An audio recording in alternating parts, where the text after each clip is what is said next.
Hello, I'm Emily Flores here at the GC recording for PCM, and here with me today is Dr. Peter Landless. How are you doing today? I'm doing very well, thanks. How are you? I'm doing very well. Good. Could you please introduce yourself for us?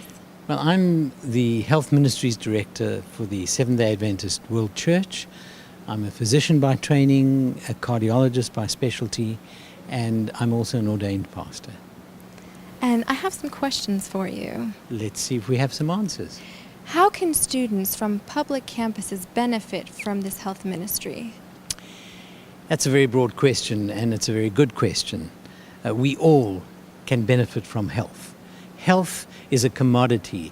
It's not something which is limited to one group of people, but it's something which is helpful to everybody, and it's something that everybody needs and everybody really desires. But you know, young people, students, I remember, believe it or not, I remember being a student, and we feel almost invincible, indispensable, and we feel as though we're going to live forever.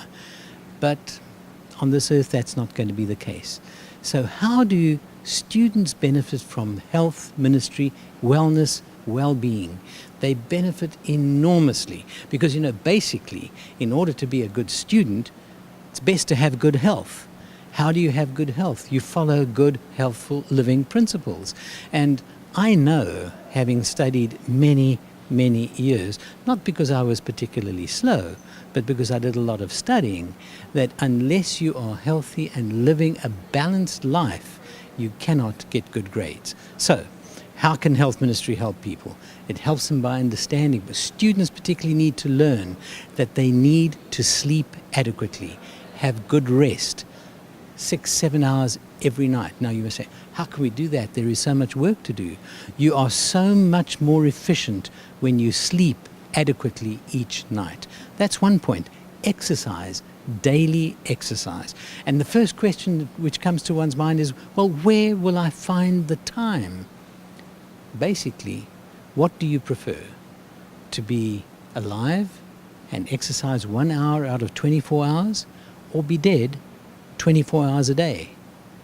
Exercise is the single most important factor to a healthful, long-lived life. So, exercise is important. Eating appropriately. I know the temptations of grabbing something quick, fast food, chugging it down with whatever it may be. Take time to have the appropriate meals. And then, of course, it's important to cultivate good relationships with family, with friends, and clearly, very importantly, with God. Because health is not just a physical issue. Health is a holistic, it's wholeness, it's physical, it's mental, it's spiritual, it's social, it's emotional, it's all of that. So health comes into so much of everything that we do. The other thing that's so important for students, and I remember, unfortunately, never having gone to a Christian school or university, the temptations of alcohol, tobacco, drugs, they're all there. So I think that the other way that health ministry can benefit students and help them to be optimal in all that they do is to help them understand not only intellectually the problems related to alcohol, addictive behaviors, but also how best to stay away from it and to make good choices. And there's another thing which we don't always talk about, but it's happening all the time. Experimentation and premature and extramarital sex. Those are things which students need to understand. Sex is not a recreational thing. Sex is a very sacred thing, a sacred relationship. It's important to mention that, talk about it, bring it right to the fore, because it's important. So there are many ways which health can be affected, and where health ministry can make a difference in the life, the productivity, the joy, the joie de vivre, the love of life which students have. And you know what? You're only a young student once. So why not enjoy it to the full? And you don't need to enjoy it under the false kind of created by chemicals behavior. You can have it just by living happy, healthy life with good relationships, good food, good rest, good friends, and doing the things which matter most. And for students, rising graduates who are not yet licensed doctors or nurses who may want to take part in health ministries, how can they take part in these? Well, that's, again, a very important question. One of the ways that we do best in life is when we serve, when we are totally engaged in ourselves, when we are wrapped up in this little package, which is about me and myself. We don't do as well as we can when we share. So, how can students? I remember being engaged in helping in community smoking cessation programs, in getting out and helping with clinics. I wasn't doing the clinics, but I was helping people. I was the gopher. You know what a gopher is? Go for this, go for that, go and bring it, fetch it, help, do things. So they can do that. They can go to big expos, Your Pathways to Health. That can be a great way for students to serve. But right in the communities where they're serving, where they're working and where they're studying, in the university there are often associations where they can help people understand the problems of addictions. They can share the benefits of practical healthful living. They can help people with stress management.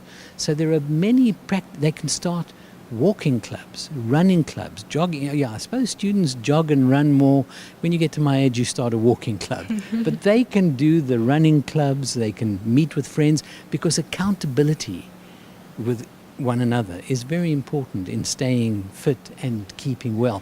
So there are many ways that they can get involved. They can even get involved in community service, in helping younger people, school children, learn a language. Give them help with math, give them extra lessons. So there are many ways that if they try and make themselves available, they can engage. Engaging is so important. And if you haven't empathized with needs, you won't want to engage. So it's a continuum of behavior of thinking, I am preparing, I have this most amazing opportunity to be a student, to learn, to study, to improve myself, but also to serve. And to serve while you're improving yourself can only make life more full. And to finish our time here, is there any final piece of advice you have for our youth? I would advise them to live life to the full. You get one chance at living, and this life is not a dress rehearsal. It's the real deal. So don't think to yourself, I will cultivate good habits in a year or 3 or 10.